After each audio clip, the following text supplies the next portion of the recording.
Donc dans la vidéo précédente, on avait fait ça, hein. On s'était connecté sur l'API web JSON placeholder. On avait pu prendre certaines données que l'on avait affichées ici, là, donc sur une page web. Et pour faire ça, on avait utilisé la fonction fetch, donc l'utilisation des promesses, et on avait utilisé la méthode zen. Donc là, ce que l'on va faire, ça va être de toujours utiliser donc les promesses là, mais on va utiliser la nouvelle méthode, la nouvelle manière de faire des fonctions asynchrones avec la fonction async et await, ainsi qu'avec le bloc try et catch. Donc on va voir ça dans la suite de la vidéo. Donc ces méthodes-là, ce sont les dernières méthodes qui sont sorties il n'y a pas très longtemps pour faire de l'asynchrone. Donc c'est une autre manière de faire de l'asynchrone.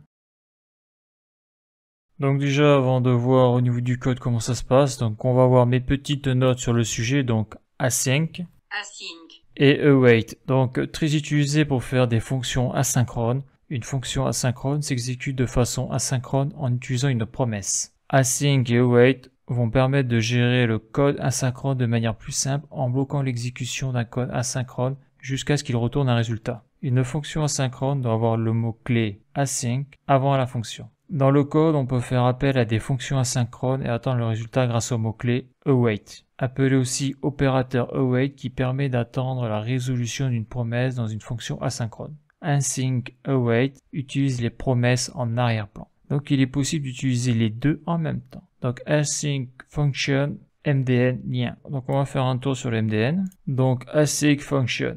Donc la déclaration async function définit une fonction asynchrone qui renvoie un objet async function. Donc async function, le constructeur async function crée un nouvel objet pour une fonction asynchrone. En JavaScript, chaque fonction asynchrone est en fait un objet async function. Attention, async function n'est pas un objet global, on peut l'obtenir grâce au code suivant. Ok. Description, les objets des fonctions asynchrones créés avec le constructeur async function sont analysés lorsque la fonction est créée. C'est moins efficace que de déclarer une fonction asynchrone avec une expression de fonction asynchrone et de l'appeler depuis le code car ces fonctions sont analysées avec le reste du code. Tous les arguments passés à la fonction sont traités comme les noms identifiants des paramètres de la fonction qui sera créée dans l'ordre dans lequel ils sont passés. Donc là on a une note. Les fonctions asynchrones créées avec le constructeur async function ne créent pas de fermeture dans leur contexte de création. Elles sont toujours créées dans la portée globale. Lorsqu'on les exécute, elles ne pourront accéder qu'à leur variable locale et aux variables globales, pas à celles qui appartiennent à la portée dans laquelle async function a été appelée. On aurait donc un comportement différent si on appelait eval avec le code de l'expression de la fonction asynchrone. Bon, ok. Donc si on revient sur async function, donc là on a un bout de code, on voit qu'ils ont mis un sync devant la fonction là. Là on peut voir à peu près la syntaxe, donc c'est difficile à lire hein, comme ça, c'est pas évident. Donc valeur de retour, une promesse qui sera résolue avec la valeur renvoyée par la fonction asynchrone ou qui sera rompue s'il y a une exception non interceptée émise depuis la fonction asynchrone. Donc description, une fonction async peut contenir une expression await qui interrompt l'exécution de la fonction asynchrone et attend la résolution de la promesse passée promesse. La fonction asynchrone reprend ensuite puis renvoie la valeur de résolution. Le mot-clé await est uniquement valide au sein des fonctions asynchrones. Si ce mot-clé est utilisé en dehors du corps d'une fonction asynchrone, cela provoquera une exception, syntaxe erreur. Donc on ne peut l'utiliser que dans le cadre de fonctions asynchrones. Note, lorsqu'une fonction asynchrone est mise en pause, la fonction appelante continue son exécution car elle a reçu la promesse implicite renvoyée par la fonction async. Le but des fonctions async await est de simplifier l'utilisation synchrone des promesses et d'opérer sur des groupes de promesses, de la même façon que les promesses sont semblables à des callbacks structurés. Async await est semblable à la combinaison des générateurs et des promesses. Donc là on a aussi un exemple. On peut voir que l'exemple est vachement long. C'est le problème des exemples qu'il y a sur le MDN, c'est que faut s'accrocher quoi. Donc là on a des informations sur await et l'exécution parallèle, donc là j'y suis pas encore, et await async et la gestion des erreurs. Donc là on a aussi un autre exemple, réécrire une chaîne de promesses avec une fonction asynchrone. Lorsqu'on utilise une API qui renvoie des promesses, on construit une chaîne de promesses et on divise la fonction en de nombreuses branches. Donc là en gros c'est la structure que j'ai utilisée avec le catch et le zen. Donc cela peut être réécrit avec une seule fonction asynchrone de la façon suivante. Donc là on voit le async avant la fonction. Là on voit le mot-clé try et catch. On voit dans l'exemple précédent qu'il n'y a pas de await pour l'instruction return car la valeur de retour d'une fonction asynchrone est implicitement enveloppée dans un appel à promise.resolve. Ok, donc on voit que c'est pas évident aussi à comprendre, hein, le await et le async, en tout cas avec les explications du MDN. Donc maintenant on va utiliser await et async. Donc comme on l'a vu précédemment, une fonction asynchrone doit avoir le mot-clé async avant la fonction. Donc là on a la promesse, on a la méthode zen. Dedans on a la fonction de callback qui commence ici et qui va jusque là. Donc là on le voit, là j'ai sélectionné toutes les instructions de la fonction de callback. Donc on peut voir qu'après à l'intérieur on a une autre promesse avec .zen et avec la variable utilisateur. Donc pour rendre la fonction de callback asynchrone, et bien ici on va rajouter donc le mot-clé async. Là je fais un CTRL S, on voit qu'il n'y a pas d'erreur et donc maintenant cette fonction de callback est devenue asynchrone. Donc là j'ai bien mis async devant la fonction et donc pour le await, dans le code on peut faire appel à des fonctions asynchrones et attendre le résultat grâce au mot-clé await, appelé aussi opérateur await qui permet d'attendre la résolution d'une promesse dans une fonction asynchrone. D'accord, donc on va placer le await. Donc là ici là on retourne une promesse.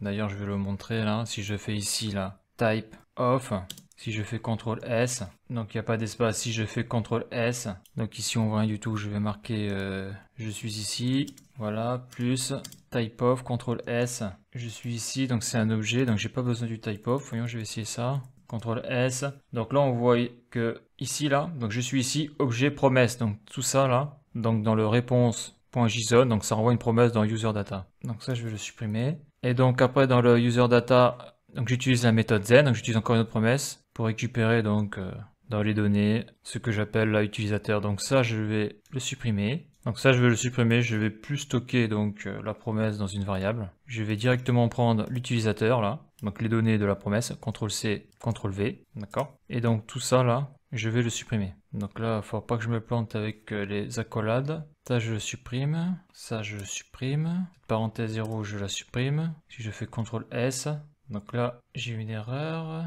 Oui, parce que j'ai pas mis le wait encore. Et donc, ici, on a la promesse. Donc, pour attendre son résultat, c'est ici que l'on va mettre le await. CTRL S. Et là, l'erreur qu'il y avait ici a disparu. Donc, je vais la remontrer. Donc là, je vais zoomer un petit peu, voilà. Si je fais CTRL Z, je n'ai pas le await. Si je fais CTRL S, on voit qu'il y a type error, can't access property name, utilisateur 1 is undefined. Ici, je mets await pour attendre la réponse de la promesse. Ça disparaît. Voilà. Donc là, on a simplifié l'écriture, donc en transformant une fonction non synchrone en fonction synchrone en utilisant ici async pour transformer cette fonction en fonction asynchrone et await pour attendre le retour de la promesse. Et donc après, ce qu'il va falloir faire, c'est récupérer donc l'erreur s'il y en a une avec le bloc try catch. Donc on appelle ça la gestion des erreurs. Si la promesse n'est pas résolue, si elle est rejetée, donc gestion des erreurs. Donc async await utilisant les promesses, la levée d'une erreur se fait aussi par une exception. Donc c'est comme ça qu'ils appellent ça, une exception lorsqu'il y a une erreur. Pour récupérer les erreurs dans le bloc try catch avec async await, les instructions exécutées sont dans le try. Si une erreur se produit durant l'exécution des instructions dans le try, l'erreur sera récupérée dans le catch. L'erreur est dans le catch, donc la syntaxe c'est comme ça. En argument ou en paramètre, il y a E. Et ici, il y a les instructions. Donc si on va sur le MDN, donc l'instruction try catch regroupe des instructions à exécuter et définit une réponse si l'une de ces instructions provoque une exception. Donc ils n'utilisent pas le terme d'erreur, eux ils utilisent le terme d'exception. C'est vrai que c'est particulier comme vocabulaire. Instruction try, les instructions qu'on souhaite exécuter. Parce que là on a la syntaxe, mais c'est vrai qu'on la regarde comme ça, c'est pas évident à comprendre. Donc description, l'instruction try est composée d'un bloc try contenant une ou plusieurs instructions, d'au moins une clause catch ou d'une clause finale ou des deux. On peut donc avoir les trois formes suivantes pour cette instruction, try catch, try finale, try catch finale. Sachant que le finale est optionnel, de ce que j'ai pu comprendre. Donc une clause catch contient les instructions à exécuter si une exception est levée par une instruction du bloc try. On souhaite généralement que le bloc try se déroule sans problème. Si toutefois une erreur se produit, on veut pouvoir contrôler ce qui se passe et on transmet donc le contrôle du bloc catch. Si une instruction contenue dans le bloc try ou une fonction appelée depuis le bloc try renvoie une exception, le contrôle sera immédiatement passé à la clause catch. C'est vrai que le terme de clause est particulier aussi. Si aucune exception n'est levée, la clause catch ne sera pas utilisée. La clause finale s'exécute après le bloc try et après le bloc catch si celui-ci a été déclenché, mais avant les instructions qui suivent. Les instructions de cette clause sont toujours exécutées qu'il y ait eu ou non une exception de déclencher et ou d'intercepter. Il est possible d'imbriquer plusieurs instructions try. Si un try imbriqué ne possède pas de clause catch, la clause catch du try du niveau supérieur sera utilisée et ainsi de suite. Pour plus d'informations sur les exceptions et les erreurs en JavaScript, voir le chapitre du guide JavaScript correspondant. Donc il y a un chapitre sur contrôle du flux d'instructions et gestion des erreurs dans le guide JavaScript. Là, on a un lien sur le W3School. Donc là, dans JavaScript, error, ici, là. Donc the try, l'instruction try vous permet de tester un bloc de code pour les erreurs. The catch, l'instruction vous permet de gérer l'erreur. Donc le throw, l'instruction vous permet de créer des erreurs personnalisées. Et le finally, l'instruction vous permet d'exécuter du code après essai et capture, quel que soit le résultat. Donc voilà pour la petite théorie sur le try catch. Donc maintenant il va falloir l'ajouter au code. Donc là déjà on sait que l'on peut ici là, récupérer donc toutes les instructions que je vais exécuter et le mettre dans le try. Donc après on va voir si ça fonctionne bien. Donc là je vais mettre le try ici. Voilà. Hop, là je sélectionne. Donc là il va falloir que je mette toutes les instructions que je vais exécuter. Donc je me plante pas. En principe, si je sélectionne tout ça, CTRL X, je mets ça là-dedans, ça devrait le faire. Je fais un petit CTRL S. Ok, il y a une erreur. Donc il y a une erreur probablement parce que je n'ai pas mis le catch. D'ailleurs, il est là, la missing catch, parce que ça marche par deux, hein. Try catch. Donc là, ici, il va falloir que je mette le catch. Donc comme on l'avait vu, hein, c'est catch avec l'argument E. Dedans, je mets des instructions et je vais mettre console log E. Je sais pas quoi mettre. Je découvre. Voilà. Donc là, qu'est-ce qui se passe? On constate que tout est bon. En tout cas qu'il n'y a pas d'erreur. Donc le catch, hein, ça a récupéré l'erreur. Hein, c'est un petit peu sur le même principe que le Zen et le catch de la promesse. Sauf que là, en utilisant await, async, on transforme une fonction en fonction asynchrone.